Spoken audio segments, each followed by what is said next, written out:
Bombshells drop in Trump's public trial.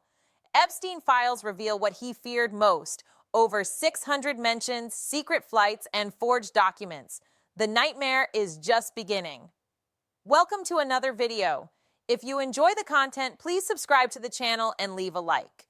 Look, I'm going to be straight with you. What we're witnessing now is the biggest government transparency scandal since Watergate, but this time with a modern and disturbing twist. The Department of Justice just released over 30,000 pages of documents related to the Jeffrey Epstein case.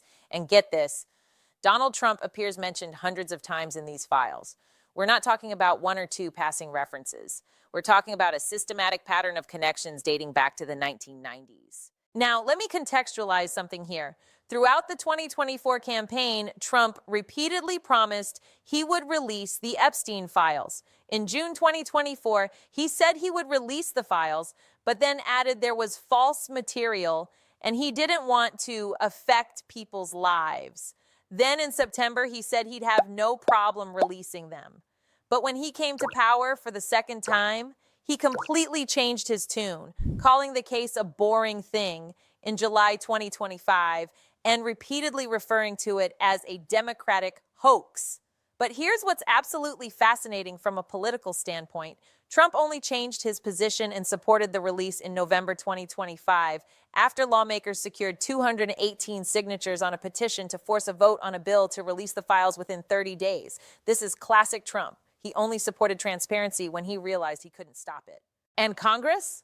On November 18, 2025, the House of Representatives passed the Epstein Files Transparency Act in a 427-1 vote, and the Senate approved it unanimously that same day. When you see this kind of bipartisan consensus in Washington, you know something big is happening. Trump signed the bill, but now he's stuck with the consequences of that signature, and each new batch of documents is becoming a political nightmare. So let's get to what really matters in these new documents. In an email dated January 7, 2020, an unidentified prosecutor wrote that flight records showed Trump had flown on Epstein's private jet 8 times during the 1990s. 8 times, folks, and at least 4 of those flights had Ghislaine Maxwell on board, the woman who's serving a 20-year prison sentence for helping Epstein sexually abuse underage girls. Now, Trump claimed in 2024 on social media that he was never on Epstein's plane or his stupid island. But these flight records paint a very different picture. The prosecutor's email notes that Trump is listed as a passenger with Marla Maples, his daughter Tiffany, and his son Eric on several trips. But here's the part that makes you stop. On one 1993 flight, only 3 passengers were listed: Epstein, Trump, and a 20-year-old woman whose name was redacted. Now, let me be clear. There's no allegation in the prosecutor's email that Trump committed any crime. But the optics of this, they're devastating. Because when you combine this with a court document that talks about a 14-year-old girl who was taken to Mar-a-Lago in 1994, where Epstein allegedly poked Trump playfully, asking, "This is a good one, right?" And Trump smiled and agreed. Well, you start to see why Trump was so eager to keep these files buried. And the Department of Justice? Their response to all this has been absolutely bizarre. The DOJ issued a statement on Tuesday saying the files contain false and sensationalist allegations about Trump, and that if they were credible, they certainly would have been weaponized against President Trump. This doesn't sound like a statement from a neutral law enforcement agency. It sounds like one from Trump's personal lawyer. Now let's talk about the fake letter, because this exposes something really insidious about how this government is handling these files. Among the released documents was a handwritten letter supposedly signed by Jay Epstein and addressed to Larry Nassar, the convicted gymnastics doctor who sexually abused hundreds of young athletes. The letter said disgusting things, including, "We shared one thing, our love and care for young girls, and our president also shares our love for young nubile girls." But here's the problem. The letter was postmarked 3 days after Epstein's death. The letter was postmarked in Northern Virginia, and Epstein died in a federal prison in New York. The return address didn't correctly list the prison where Epstein was held and didn't include his inmate number, which is mandatory for outgoing mail. Hours later, the DOJ declared that the FBI confirmed the letter was fake and that the handwriting didn't appear to match Epstein's. Now, here's my question. If the DOJ knew or suspected this letter was fake, why the hell did they release it in the first place? CNN itself pointed out that the release of these materials has been marked by DOJ mismanagement, and this is continuing. The FBI requested a handwriting analysis of the letter on July 31st, 2020. That was over 4 years ago. They had years to verify this before releasing it to the public. The incompetence here is glaring unless it's not incompetence, unless it's strategic. Think about it. You release an explosive document that makes headlines worldwide, then wait a few hours and say, oops, it was fake. A recent Reuters Ipsos poll suggests that 52% of people in the U.S. disapprove of Trump's handling of the Epstein files, while 23% approve.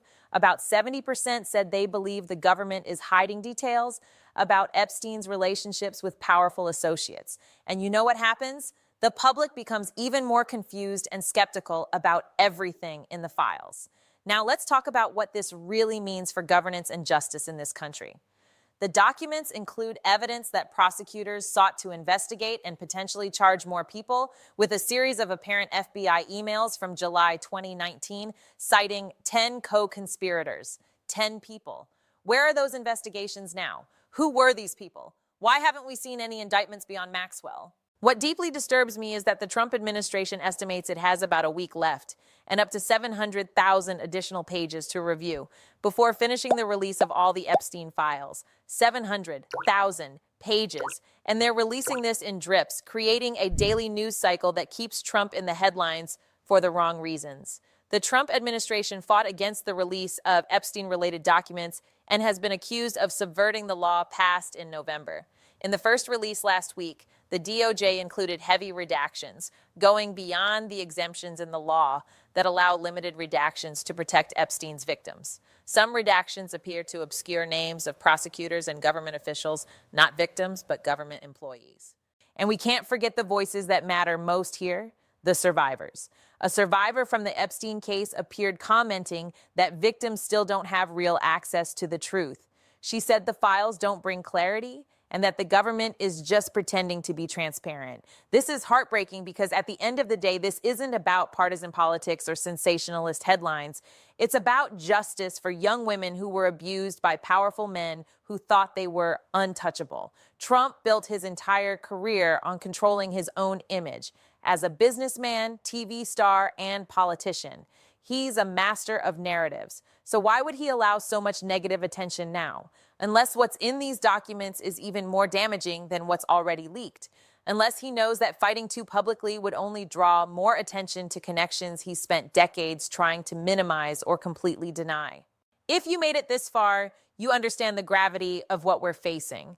This isn't just a story about a sexual predator and his powerful friends.